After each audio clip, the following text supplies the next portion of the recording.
tribute to you, my sister.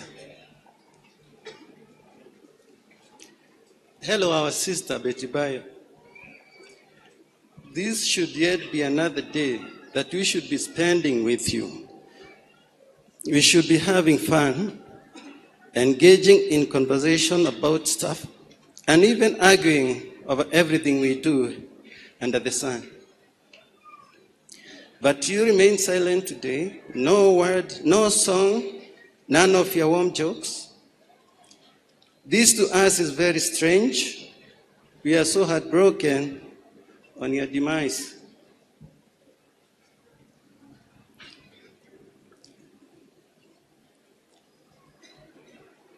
To many, you are a gifted gospel musician and a voice of hope.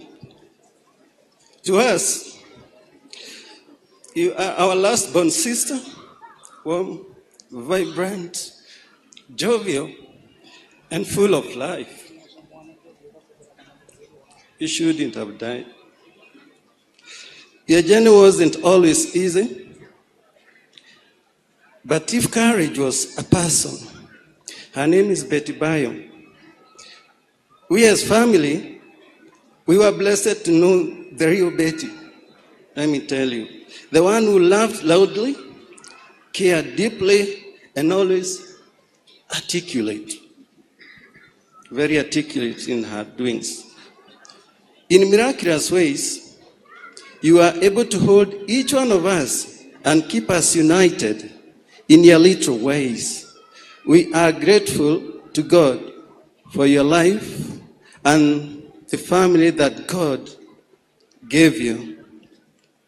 God bless you. Thank you for loving us, for your inspiration, and the great honor you have brought to our family.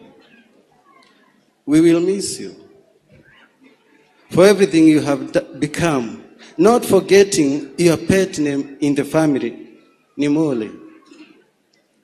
Once again, we are heartbroken. We have not yet understood why you did not stay with us longer. We had hoped that you will fight the health challenges with courage, emerge victorious, as you have always done. But we realized that this time you took the last bow.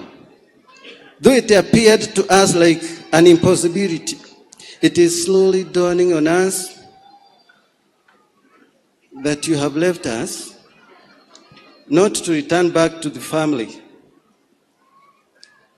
We love you so much. We miss you, our beautiful sister. We meet, dear sister, Betty Bayo, rest in peace.